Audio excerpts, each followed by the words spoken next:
नमस्कार, बिहार मिथिला न्यूज में आपका स्वागत है। मैं मनोज और लगातार बिहार मिथिला न्यूज का सटीक एग्जिट पोल लगातार जारी है और लोग लगातार देख रहे हैं। देखिए, हमारा यह पूरा विश्लेषण तैयार किया गया है वहां के स्थानीय लोगों, स्थानीय पंचायत प्रतिनिधि, स्थानीय लोगों के साथ, जो चाय दुकान है के अलावा अलग अलग चौक चौराहों पर जो लोग हैं उनसे हमारा लगातार संवाद स्थापित रहा चुनाव से पहले और चुनाव के दिन तक।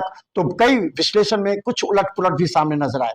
देखिए, कहीं ना कहीं अंत तक जाते जाते कुछ ऐसे विश्लेषण होते हैं जो लोग पहले जिसमें रहते हैं उनमें से 10%, 15% बदल जाते हैं, जिसका ही वोट समीकरण बदल जाते हैं। जैसे आप लोग कहते हैं ना, रातों रात पलट गए। आप ही लोग का भाषा है, हमारा नहीं है। कुछ नेता कहते हैं, लोग कहते हैं रात में पलट गए।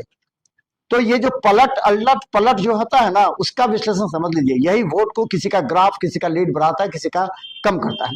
तो इसी में हम बता दें कोयटी विधानसभा का, इससे पहले जाने विधानसभा हमने देखा जीवेश मिश्रा लीड कर सकते हैं, ये हमने दिखाया था। अब आपको कोयटी विधानसभा का हम दिखा रहे हैं। कोयटी विधानसभा का जरा समीकरण भी स्पष्ट समझ लीजिए। देखिए, वहां अल्पसंख्यक और यादव की बहुलता है, दोनों मिल करके किसी को चुनाव जिता हरा सकते हैं। लेकिन अशोक यादव ऐसा फैक्टर वहां पर है जो कहीं ना कहीं अपने वोट बैंक में ला करके बीजेपी को बढ़त दिलाते रहे हैं, चाहे वो सांसद क्षेत्र में रहे हो या फिर आपको विधानसभा क्षेत्र में रहे हो। तो इस तरह अशोक यादव की भूमिका से इनकार नहीं किया जा सकता है इस क्षेत्र में। तो हम बता दें, मुरारी मोहन झा को जो 2020 के चुनाव में 76,372 मत आए थे, बात समझ लीजिए। और वहीं पर अब्दुल बारी सिद्दीकी पहली बार चुनाव लड़े थे, उन्हें 71,000 आए थे। 71,000, समझिए, वोट कम नहीं था, वोट उतना ही था, जो कि इस बार भी फराज फातमी को आता दिख रहा है। तो ये 71,000 और 76,000 माने 5,000 का अंतर था जो पहली बार मुरारी मोहन झा लड़े थे। तो क्या हुआ, बीजेपी को वो लोगों ने वहां वोट दिया, बीजेपी के समर्थन में। लेकिन हम बता दें, अब जरा विश्लेषण समझ लीजिए। फराज फातमी को 68,000 मत आए थे तब 2015 में, और अशोक यादव से चुनाव जीते थे।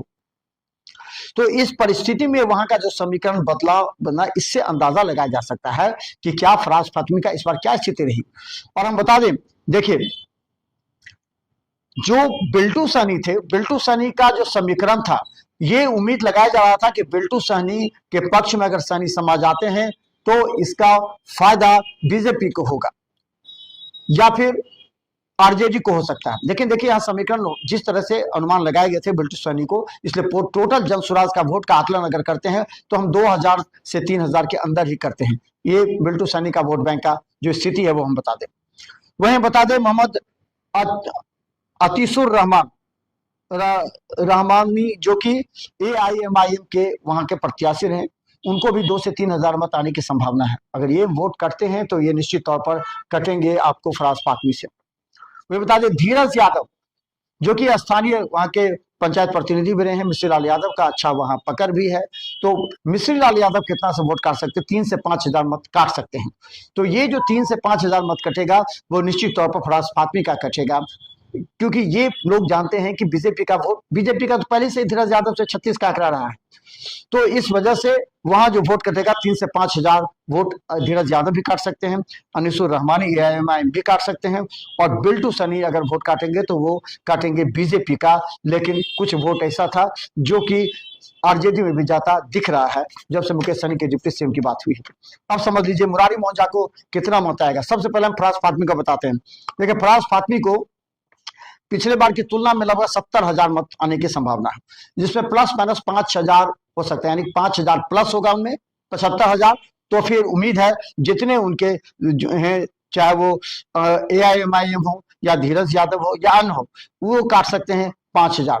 तो उन्हें लगभग 70,000, पहले उनका 71,000 अब्दुल बारी सिद्दीकी और 68,000 था। तो ये अनुमान लगाया जाता है 70 से 72,000 के बीच मत आ सकते हैं फराज फातमी को, ये जो विश्लेषण बता रहा है।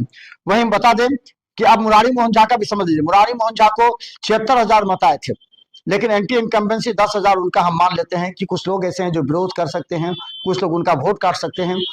लेकिन हम बता दें कि अशोक यादव यहाँ भी एक अच्छे फैक्टर बने हैं। अशोक यादव मुरारी मोहन झा के समर्थन में उन्हें आगे ले जाते हैं। हालांकि लोग कह रहे थे कि अशोक यादव नाराज चल रहे हैं, वहां किसी और को टिकट मिलना था, लेकिन अंत तक जाते जाते ये जिम्मेवारी उन्होंने समझ लिया कि उन्हें भी आगे लोकसभा चुनाव लड़ना है।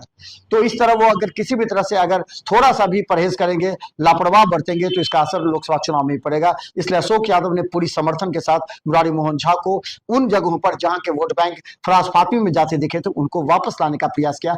5 से 10% हम कहें अशोक यादव ने उस वोट को वापस लाया है मुरारी मोहन झा में। तो 76,000 जो उनका आया था उसमें 10,000 हमने एंटी इनकम्बेंसी माइनस किया तो बचा 66,000। 66,000 में हमने 10,000 प्लस माइनस करते हुए किया है। कुछ अति पिछड़ा का वोट, कुछ ऐसे वोट जो पिछली बार नहीं आए थे, इन तमाम वोटों का विश्लेषण करेंगे तो लगभग 75 से 76,000 मत मुरारी मोहन झा को आते दिख रहे हैं। यानी कि मुरारी मोहन झा इस बार कोयटी विधानसभा से 3 से 5,000 मतों के अंतर से लीड कर सकते हैं। ये इसलिए भी क्योंकि एक फैक्टर बना है एआईएमआई और जन सुराज और धीरज यादव, तो ये तमाम बातें लीड करते दिख रहे हैं। लेकिन पॉजिटिव बात अशोक यादव का है जो कि एक तरफ से बने हैं, लेकिन ये भी कहा जा रहा है क्षेत्र में कि इस बार फराज फातमी के समर्थन में जो अली अशरफ फातमी को वहां कैंप करना चाहिए था वो उन्होंने कैंप कम किया, जिस वजह से कुछ लोग जो उनसे प्रभावित हो सकते थे वो नहीं हो पाए। लेकिन एक जगह यह भी था कि अगर फराज फातमी आते हैं तो अशोक यादव और फराज फातमी का सीधा फाइट होगा, जिससे फराज फातमी को नुकसान हो सकता है।